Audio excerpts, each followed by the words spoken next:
Perkenalkan, nama saya Aljenia Mangande, NIM 220118052. Di video ini saya akan membahas tentang perilaku belajar. Kita masuk pada ciri khas perilaku belajar. Ciri yang pertama yaitu perubahan itu intensional. Artinya bahwa perubahan yang terjadi dalam proses belajar adalah berkat pengalaman atau praktik yang dilakukan dengan sengaja dan disadari, atau dengan kata lain bukan kebetulan. Kemudian ciri yang kedua yaitu perubahan itu positif dan aktif.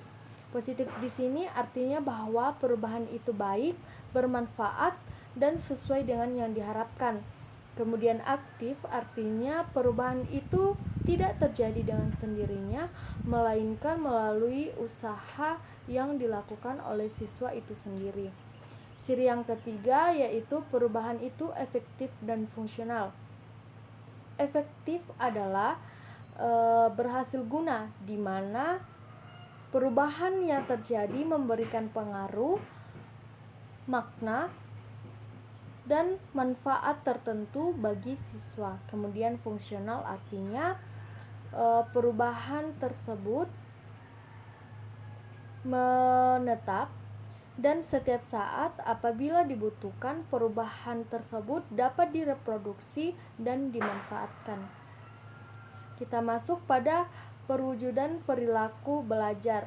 Jadi perwujudan dari perilaku belajar ini yaitu yang pertama kebiasaan, yang kedua keterampilan, yang ketiga pengamatan, yang keempat berpikir asosiatif dan daya ingat, yang kelima berpikir rasional dan krisis, yang keenam sikap, yang ketujuh inhibisi, yang kedelapan apresiasi, dan yang kesembilan tingkah laku afektif.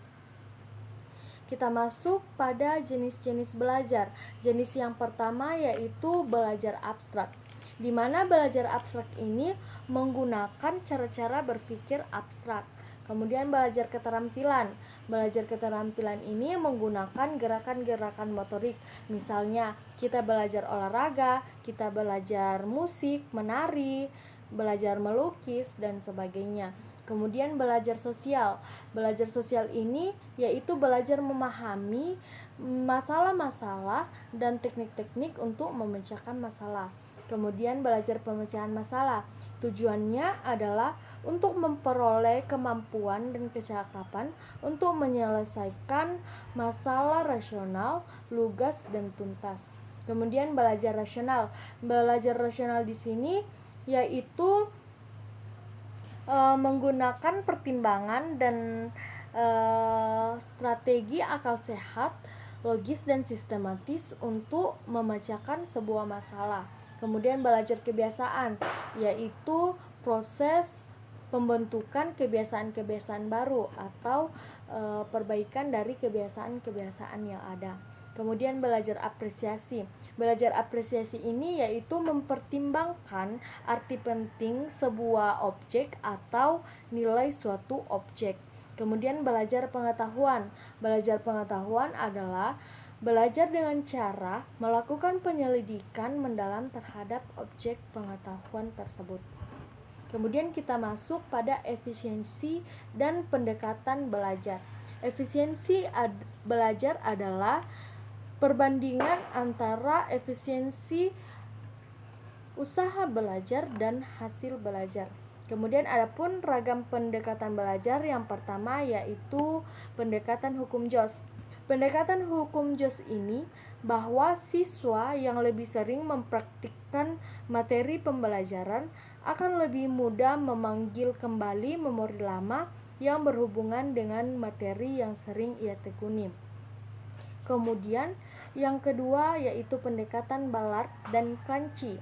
Menurut Ballard dan Clancy, pendekatan belajar siswa dipengaruhi oleh sikap pada ilmu pengetahuan. Kemudian pendekatan Biggs, di mana pendekatan ini menggabungkan motivasi belajar dalam menyelesaikan tugas dalam strategi metakognitif, sehingga menghasilkan sebuah pemisahan pendekatan pembelajaran. Kita masuk pada faktor-faktor yang mempengaruhi belajar. Yang pertama itu yaitu faktor internal siswa atau faktor dari dalam diri siswa, yakni kondisi atau keadaan jasmani dan rohani dari siswa. Kemudian faktor eksternal siswa yaitu faktor dari luar siswa, yakni kondisi lingkungan di sekitar siswa, misalnya di lingkungan keluarga, di lingkungan sekolah, dan di lingkungan masyarakat. Kemudian yang terakhir yaitu pendekatan pembelajaran. Pendekatan pembelajaran ini yakni jenis upaya belajar yang meliputi strategi atau metode yang digunakan untuk melakukan kegiatan mempelajari materi-materi pembelajaran.